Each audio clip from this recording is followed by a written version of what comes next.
सोचिए, एक ऐसा फिलोसोफर जिसने अपनी जिंदगी में एक लफ्ज भी नहीं लिखा।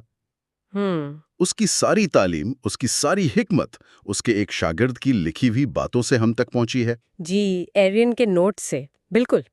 ये कहानी है एपिक्टेटस की, एक ऐसा उस्ताद जिसका मकसद सिर्फ एक था, अंदरूनी सुकून कैसे हासिल किया जाए। और यहाँ सबसे दिलचस्प बात यह है कि ये कोई खुश्क फलसफा नहीं है। नहीं, बिल्कुल नहीं। ये एक अमली रहनुमा है, एक तरह का दस्तूरुल अमल। सही। एपिक्टेटस के लिए फलसफा दानिश्वर बनने का सफर है और उसकी मंजिल है एक अच्छी जिंदगी, यानी अंदरूनी सुकून की जिंदगी। जी। वो कहता है कि ये सुकून फितरत के मुताबिक चलने से मिलता है, जिसका मतलब है अक्ल और सच्चाई के रास्ते पर चलना। और इस मंजिल तक पहुंचने के लिए उसने कुछ मराहिल बताए हैं। जी, इसने 3 बड़े मराहिल बताए हैं। यहां से बात वाकई गहरी होना शुरू होती है। पहला और सबसे अहम मरहला, अपनी ख्वाहिशात पर काबू पाना। बिल्कुल।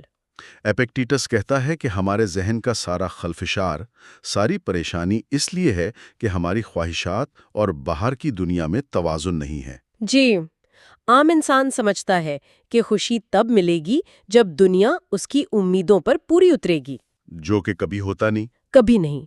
लेकिन फिलॉसफी इसके बरक्स करता है। वो अपनी ख्वाहिशात को हकीकत की सतह पर ले आता है। अच्छा, वो कैसे? वो एक वाज़ेह लकीर खींचता है, क्या मेरे इख्तियार में है और क्या नहीं, यानी डिकोटमी ऑफ कंट्रोल। जी बिल्कुल। हमारे इख्तियार में हमारी मर्जी, हमारी ख्वाहिशात, हमारे रवैये हैं, और जो हमारे इख्तियार में नहीं, वो हमारा जिस्म, हमारी जायदाद, शोहरत, यहाँ तक कि मौत भी। इसके नज़दीक ये बैरूनी चीज़ें गैर अहम है। गैर अहम? ये तो बहुत बड़ी बात है।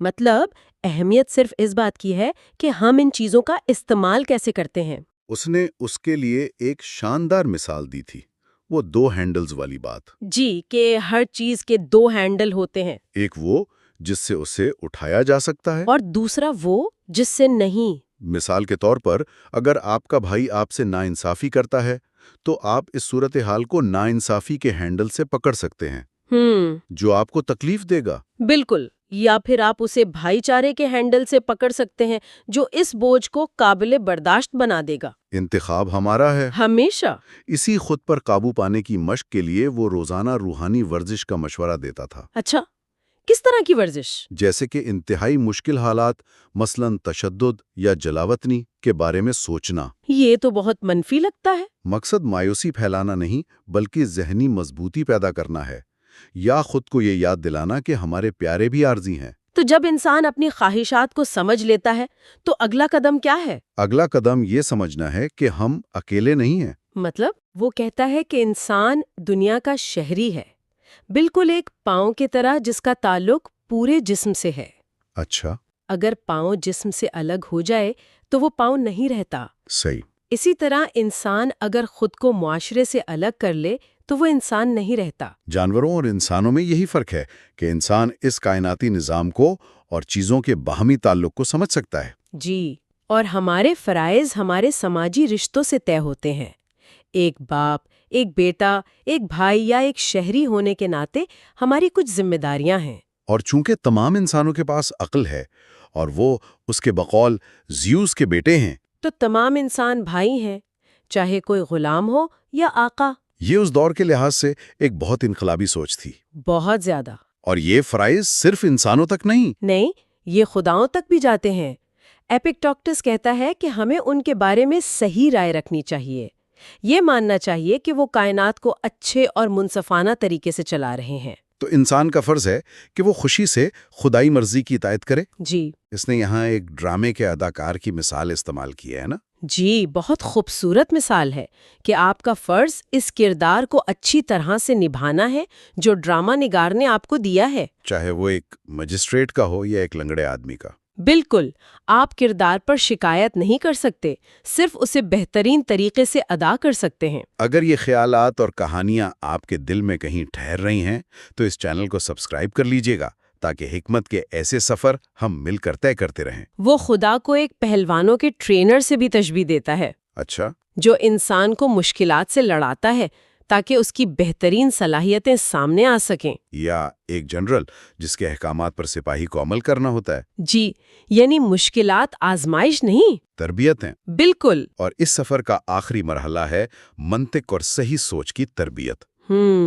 اپنی خواہشات کو قابو کرنے اور اپنے فرائض کو جاننے کے لیے درست سوچنا پہلی شرط ہے۔ جی، کیونکہ اگر بنیاد ہی کمزور ہوگی تو عمارت کیسے کھڑی ہوگی؟ صحیح۔ اس کا مطلب ہے کہ ہمیں دھوکے اور جلد بازی کے فیصلوں سے بچنے کے لیے مطالعہ کرنا چاہیے۔ اس میں ناموں کا صحیح استعمال شامل ہے۔ ناموں کا صحیح استعمال، اس کا کیا مطلب ہے؟ مطلب کسی کے عمل کو بری طرح نہانا کہنے کے بجائے اسے درست طور پر جلدی نہانا بیان کرنا۔ اچھا۔ کیونکہ جو الفاظ ہم استعمال کرتے ہیں وہ ہماری حقیقت کو تشکیل دیتے ہیں۔ بری طرح ایک فیصلہ ہے، ایک لیبل ہے جو ہم نے لگایا ہے، جلدی ایک حقیقت ہے۔ تو ہمیں یہ جانچنے کا فن سیکھنا چاہیے کہ کیا کوئی چیز واقعی اچھی ہے یا نہیں۔ جی، اس کے نتائج کو سامنے رکھ کر۔ یہ تو بالکل آج کی کوگنیٹو بیہیویئرل تھراپی کی طرح ہے، CBT۔ بالکل، یہ 2000 سال پرانی CBT ہے کہ واقعات ہمیں پریشان نہیں کرتے بلکہ ان کے بارے میں ہماری سوچ ہمیں پریشان کرتی ہے۔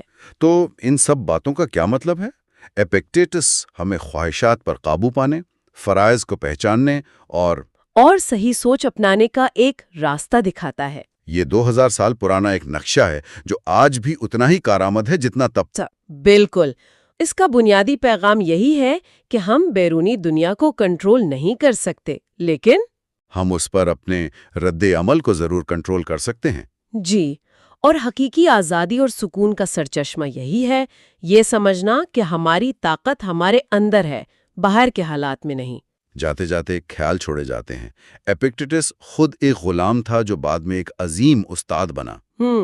اس کا فلسفہ سکھاتا ہے کہ اصلی آزادی جسمانی زنجیروں کو توڑنا نہیں بلکہ ذہنی زنجیروں کو توڑنا ہے۔ صحیح۔ آج کی دنیا میں جہاں ہر طرف توجہ بھٹکانے والی چیزیں اور پریشانیاں ہیں جو ہمیں ذہنی طور پر غلام بناتی ہیں، آج ہمیں اپنے اندر کون سی زنجیریں توڑنے